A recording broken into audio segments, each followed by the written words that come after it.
from first to last. Now, wait a minute. God doesn't have faith. He doesn't need to have faith as if he needs to believe in himself in order to be declared righteous. No, he just is righteous. So this isn't God's righteousness on him. It's righteousness from God. Righteousness that God gives to others who have faith. That means he takes his righteousness and puts it out on other people, and it's there encased inside the gospel. I'm going to illustrate this to you in a way that I think hopefully will be vivid.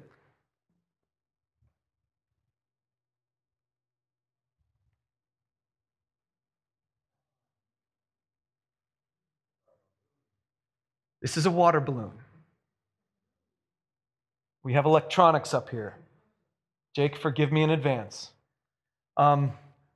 This is a water, I'm holding it carefully. This is a water balloon, and some of you have had experience with water balloons. I know. Some of you have not had experience with water balloons, or at least not direct experience, and so I figured we could correct that. So I'm going to take a volunteer in just a... No, I'm just kidding. Totally not going to do that. But here's the thing about water balloons. In order to give you the most vivid depiction of what a water balloon is capable of, I've got a video clip for you. Okay, so I'm not going to throw this at you just yet, although maybe one of you needs a baptism and we can come up with a creative way of making that happen today. But here's a video clip. We'll just watch this right now. It's the music that makes that, isn't it? That's awesome. Okay. So if I had a slow-mo camera, I would probably do something like that myself. But so here's the water balloon. And here's the truth. If I want to get one of you wet, all I have to do is hit you with it. Right? If I want to get you wet, all I need to do is hit you with this. It does all the work by itself because the water's already in it. And the process of hitting you with it causes the effect to take place. I don't have to make you wet. I don't have to convince you that you need to be wet. I just need to hit you with it. Paul says that's the gospel. In the gospel is the righteousness of God. The righteousness of God is inside it. And if he wants someone to be righteous, if he wants to call someone to the obedience that God calls them to, this righteousness, all he has to do is hit them with the gospel. Because if they hear it and if they get it, getting it means they receive it, believe it, then it's done. God's righteousness pours all out on them and he just sloshes in it. If you want someone to be righteous, just hit them with the gospel. Now, this is important. In the gospel, it doesn't say you're a loser. In the gospel, it doesn't say you're terrible. In the gospel, it doesn't say get your act together. In the gospel, it says Jesus is God's Son who came to earth to be the King, who died and rose again to prove it. What do you think? That's it. Paul says, I am not ashamed of the gospel, for it's the power of God to the salvation of everyone who believes. Anyone who gets hit by this thing, enough so that they receive it, if they avoid it, well, they're not going to get the righteousness. But if they receive it, God's righteousness spills out all over them. This isn't a water balloon. It's actually a normal balloon filled with water, so I'm not too worried about it. I was trying to be safe, but I am going to put it away now. There it goes. You just stay there, buddy. Okay, so here's the thing. Paul has a secret weapon, and his weapon is the gospel itself.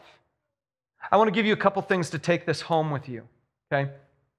Some of you here this morning are believers. You've heard the message, you've received it, you've believed it. I want you to know that you are soaked from head to toe with God's righteousness. See, you might still have that thing in your past that you're ashamed of, that thing in your past that you can't forgive yourself for.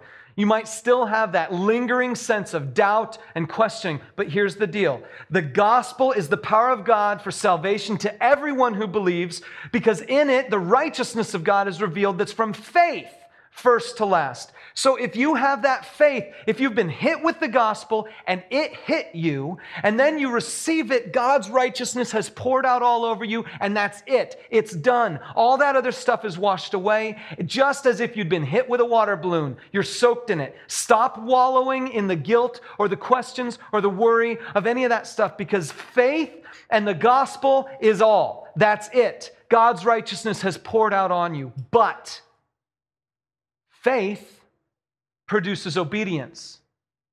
Righteousness means doing the right thing. So God's righteousness is poured out on you. But if you walk out of that righteousness into something else, you're not living the way He's called you to live. It doesn't necessarily mean that you're lost. It doesn't necessarily mean that then you were saved and now you're not. Paul isn't even dealing with that stuff. All he's dealing with is that the gospel brings blessing and an obligation. So if you're a believer, I want you to know that God's righteousness is all over you. But I also want you to know that you have a job to do. You have a job to do to walk in it. But some of you today aren't believers.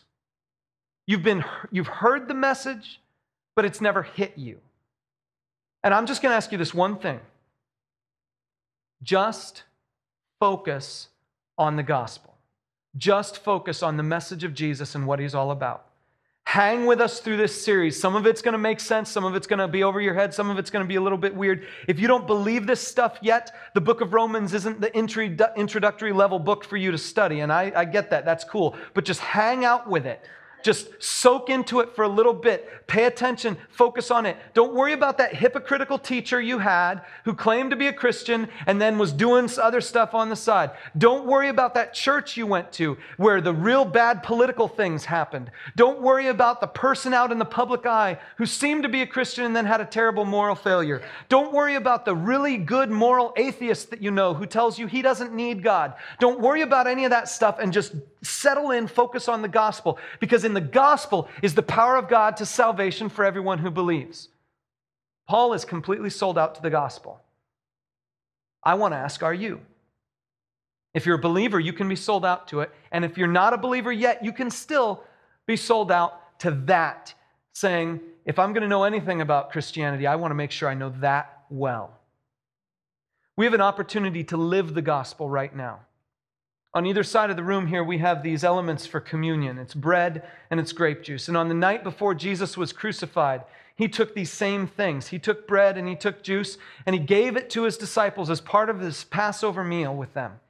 And He said, eat this in remembrance of me. Drink this. This cup is the new covenant, the new relationship, the new way of you connecting to God that's made possible through my blood. Do this in remembrance of me. That's what we're doing now. If you come forward today and you participate in this, you don't have to be a member of this church. This could be your first time here. That's not a requirement. Our requirements are that if you eat the bread with the grape juice, you do so as a symbol that you have done the same with Jesus in your heart. I want you to take Jesus into your heart just like you take the bread into your stomach. So the way we do it around here, just mechanically, is we take the piece of bread, dip it in the grape juice, and then you can stand up there. I'm going to be standing over here if you want me to pray for you. Billy's going to be on this side if you want him to pray for you. If you have any requests or needs, you can come up to us and just let us know, talk to us. We'll pray for you. But you just dip it and then you eat it as you're ready. But only do so. Only come to this table and only eat with us if by doing it physically, you are symbolizing what you are doing spiritually. I'm taking Jesus into my life one more time because it's all about Him.